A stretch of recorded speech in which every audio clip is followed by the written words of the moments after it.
We've already denied, but this one.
5 in 3, 2, 1. Good afternoon, everyone. This is Councilman Cyril Jefferson. I am chairing today's meeting for our Community Development Committee. With us in chambers, we actually have Councilman Chris Williams, who serves as the chair of our committee, as well as Councilman Wesley Hudson. We will go ahead and get started. And the first item that we have is consideration of a resolution to convey property located at 1215 Adams Street. For that, I'll ask Director Nina Wilson to come forward. Thank you. Good afternoon, everyone. This is conveyance of the property at 1215 Adams Street to the Boys and Girls Club of Greater High Point. So staff is proposing this conveyance in order for the Boys and Girls Club to expand their facilities and the footprint in furthering their mission, which is to inspire and enable all young people, especially those who need us most, to realize their full potential as productive, caring, and responsible citizens. The Boys and Girls Club currently owns adjacent properties surrounding the parcel, and you can see that in the attached map. So we feel like it would make perfect sense for them to actually have this parcel as well. The conveyance will be facilitated in accordance with the North Carolina General Statute at Section 160A 279, which authorizes the city to convey real property by private sale to a nonprofit corporation which carries out a public purpose in lieu of or in addition to the appropriation of funds. The subject property was obtained through tax foreclosure in May of this year, and we believe that it is in the city's best interest to convey this property to the Boys and Girls Club to be used for the benefit of the community. There is no budget impact, and staff is recommending approval of the resolution conveying the property to the Boys and Girls Club of Greater High Point, and that the appropriate city official and/or employee be authorized to execute all necessary documents. Are there any questions? Thank you for that. Are there any questions or comments from the committee? Councilman Williams, there's nothing needed such as a statement of, y'all got to forgive me, I've had like 2 hours sleep in 3 days. Statement of consistency, none of that stuff necessary, right? Okay, that's all. I'm good. Okay, good. And you mentioned that this was a property acquired through tax foreclosure in May of this year. Yes, it was. What's the value of the property? Good question. And I do not know, Greg, would you happen to know the value of this It property? My had apologies. several liens on it, but we can get that to you. We'll have that for the full packet. Okay. Yeah, I apologize, I didn't pull that information. No, that's quite all right. I think that'll be good for council to hear during our full meeting, to at least know We can have that. know what that value is. I also think, and you all tell me what you think here, but perhaps council being able to know what the Boys and Girls Club's planning to do there. I know they've informed a number of us, and from what I understand, it's a pretty good project that they have going on. That's good for the community, but we'll look forward to discussing that at the full council meeting. Just as a note, they announced late this afternoon that they're having an event Thursday, September 28th at 10 a.m. And the name of the facility is the Congdon Hub for Greater Futures, which is the church located at 314 Barker Avenue. So they've been renovating the property, and so that event will come up later this month.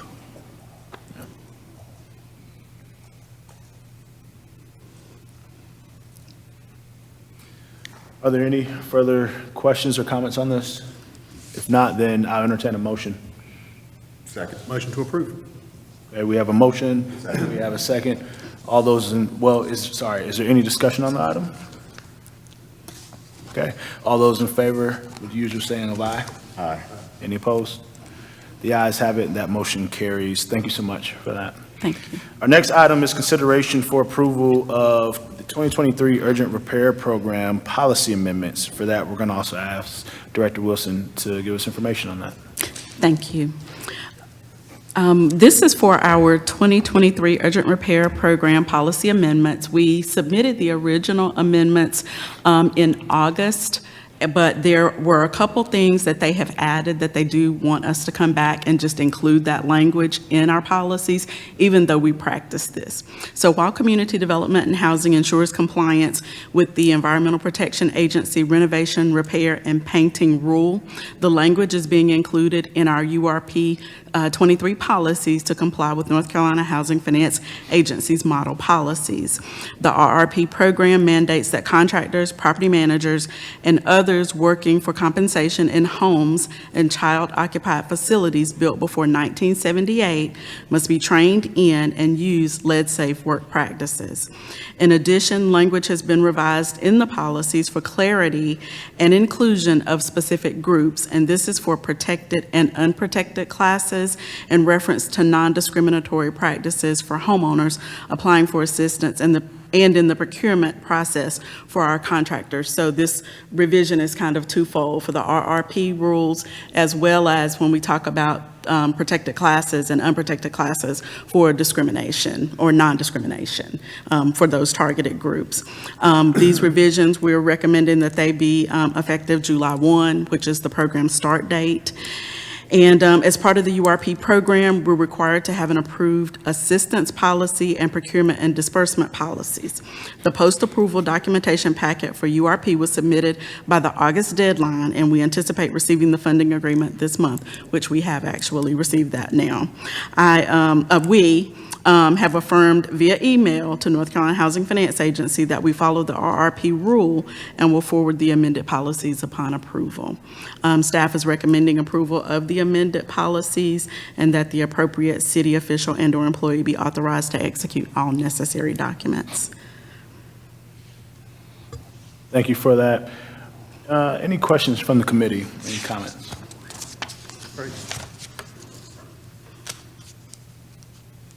No questions. Questions? You mentioned that it would be in effect July 1, actually. Did you say if that would be 2023 or 2024? I'm assuming next year. 2023, no. So it We would want be it to, it would be backdated this to- program year. Our funding agreement will be, the period of performance is July 1, 2023 to December 31st, 2024. And so as it stands right now, we have, of course, we have not expended any funds. We are taking applications, but have not actually expended any funds or have any contracts executed for this funding. The funding agreement was sent to us last week.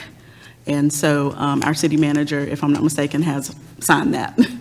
I do hope. It was an electronic signature. So we're just waiting to receive that fully executed agreement. And if I can just maybe expand a little on the unprotected groups, what we're actually including is language when we talk about sex, that would be including gender identity and orientation. Even though that is not considered protected class, we do want to include that. And those also that have limited English proficiency, that we would not have any discriminatory practices when we are working with those unprotected classes. All right, well, we've heard the item. Would someone like to put forth a motion? Motion to approve. Second. It's been motioned and properly seconded. Any discussion on the item? Okay. All those in favor? Aye. Any against? That motion carries. Thank you, I appreciate it. Awesome. Well, very exciting to hear about that item. It's always good whenever we can clean up some pieces and continue to do this really great work here in our city for our residents. So, thank you for that. Thank you. Council member, just an update on that item number one. I didn't want to quote my memory without double checking, but the tax value of the land is $12,000, and there were $20,000 worth of liens that were attached with keeping it up over the years. So it made the property not very sellable. And then also the fact that it's surrounded by the Boys and Girls Club site makes it really not very attractive for an investor. So those are the two factors that weighed into the recommendation. Are we talking, when you spoke about the upkeep, was the majority of the bill, let me try to word this better. There was How demo. much did we have to take care of with Guilford County as opposed to, what percentage ballpark? It doesn't have to be. We have to acquire it at the tax value, and that one, at that time, is the 32, so. Yeah, thank you for that. I think what you clarified there with tax value of 12,000, liens worth 30,000, as you said, it's not something that would be attractive to someone, especially given that it's surrounded by so much Boys and Girls Club property. So, thank you for that. Any other comments, any other things to bring forth? I do. Wanted to check with Director Wilson about any updates on Operation Inasmuch. Were you able to reach those guys? No, sir. One gentleman I was able to. Do you mind coming forward? Sorry, just so we can hear. Sorry about that. One gentleman, I was able to reach out to him, but he was heading into an appointment. So he said to call back, and I haven't been able to reach him at this point. And the other gentleman, I left a message, have tried to call a couple times, but haven't been able to get up with him. The one you reached, is it the WH? No, the other one. Okay, well, I'll take care of the WH. Okay. If you spoke to the other one, just And let he- me know if there's anything I can do to help with Okay. that. Okay. But the WH lives next door, so I'm just gonna walk over there and talk to him. Okay, excellent. So- Yeah, I was able to leave him a message, but unfortunately, a lot of times the voicemails will say that the phone, it doesn't have voicemail that's not set up. surprising. That's not So you can't leave a message. Okay. And so, yeah, but. Yeah, well, I want to try to go ahead and get them talking to you, because I want, what I wanted to do was to kind of start to share that information with folks. If they are a part of the program, that'll help with some of the volunteers, so, just because they want to show up and take pictures. So let me talk with him today, and I'll reach out to the other Patriot, Okay. I'll reach out to him.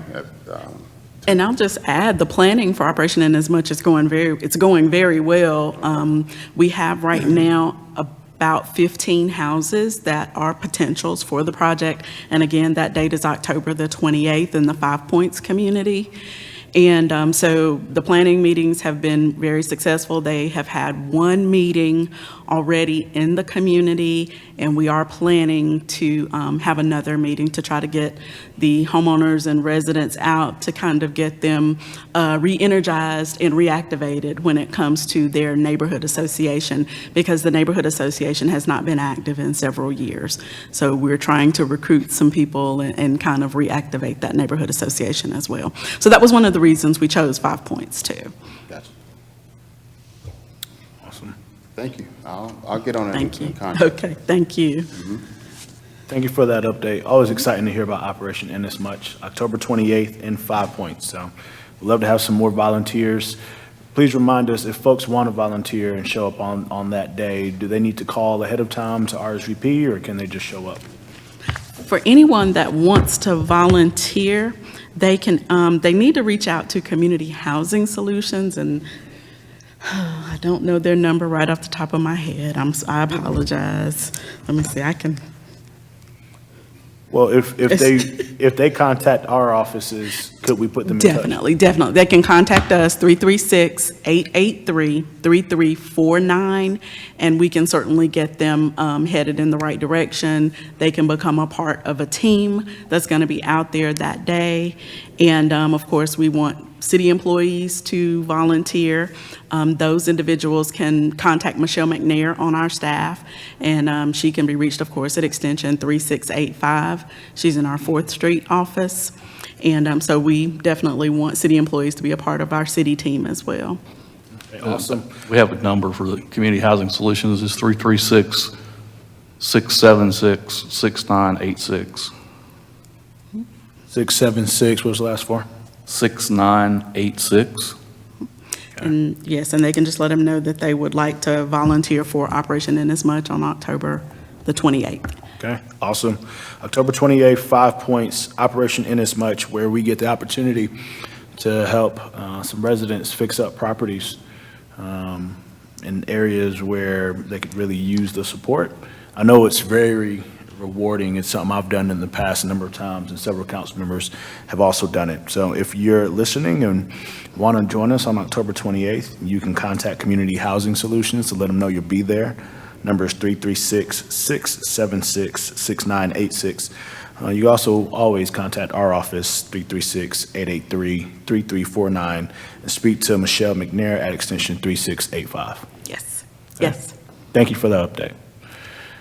Anything else to be heard? Something happening this weekend? Is it Day at the Park? Oh, Day in the Park is taking place this weekend. Councilman Hudson, Mayor Pro Tem, would you like to speak to that? I know you're on the board of that organization. I'm on the board this Saturday at City Lake Park. It's a great event. I think everybody probably knows how wonderful it is. Tell me the time. I think it's 11 to 4. Your wife's president. So I'm going tomorrow to find out all this information, but great program, great for the kids. Lots of artists there, face painting, that type of thing. So great community event. Yeah, very exciting Day in the Park. Thank you for that.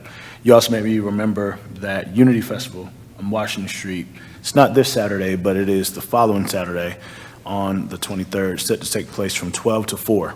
So we'd love to have folks show up to that as well. And I'm sure, 'tis the season for community events. I know CCFC, the new soccer team, will be doing their big brand launch on this Thursday, the 14th, where you'll be able to come check out the new logo and some of the other things there. United Way is doing their big campaign kickoff this Thursday. I think they'll be down at the United Way Greater High Points office on Phillips Avenue. And so many other things that will probably be in our community newspapers and calendars and things of that nature. So, all right, if all hearts and minds are clear,